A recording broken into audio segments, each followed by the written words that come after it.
I think we're all born with rhythm. We all have it. As a kid, in my head, I found a rhythm in the ball. I found a rhythm in the washing machine moving. Rhythm seemed to be a friend of mine. It seemed to be kind of like a guide to measure things by, whether it's how many knocks someone does on the door, with how many steps it takes me to answer the door. And it seemed like math.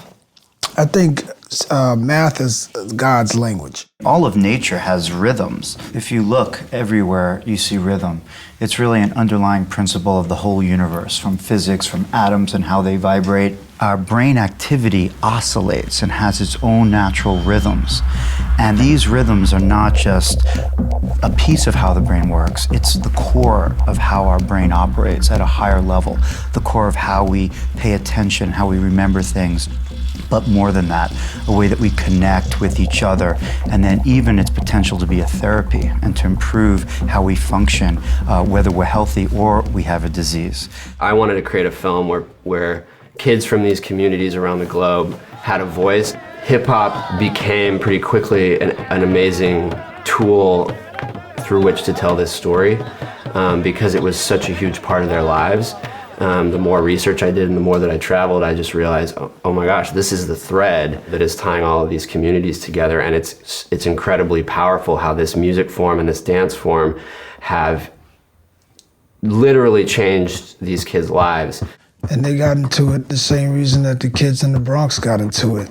Something to do, it was something that spoke to them. It was something that made them feel free. Yeah.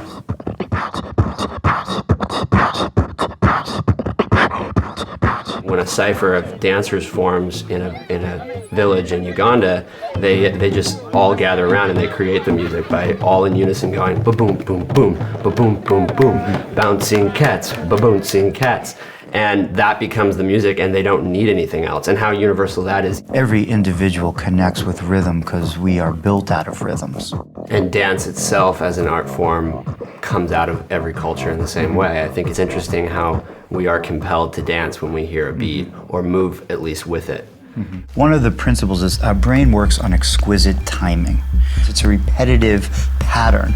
And we behave, as you were describing before, the knocks on the door, the steps that you take when you're talking and I'm nodding, it's rhythmic. And that rhythm, that pattern, when it's off, it affects everything. It doesn't just affect your emotion, it affects every aspect of how you behave and how you interact and how you think.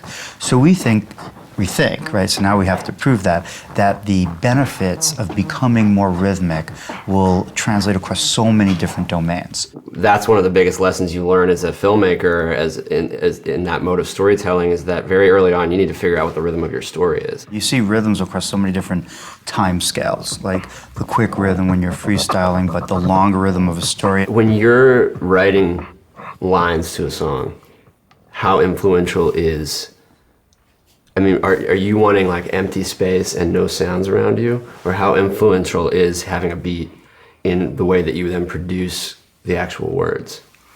I do it both ways, with a beat, without a beat. When I do it without a beat, it's kind of cool because then nothing is like in the way. Because I do have a rhythm. When I'm writing it without a beat, I make up my own. And I could imagine Marvin Gaye or Quincy Jones or one of these guys sitting down in the studio without samples.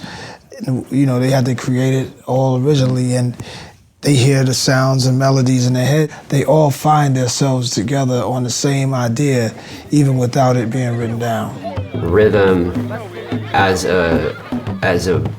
it pertains to dance, I've seen dance be a way that families can exist where there was no families. So, in Shake the Dust, for example, a lot of these kids don't have parents. They raised themselves, they raised each other. But dance and rhythm was a way for them to have a family, which is, I think, essential to self-esteem and to growth. And so I think rhythm in that sense is an incredibly powerful tool to create community. When I first heard rap, it made me feel better about this world. That feeling that it gave me, now that I'm a part of it, I can try to give that feeling back to someone else.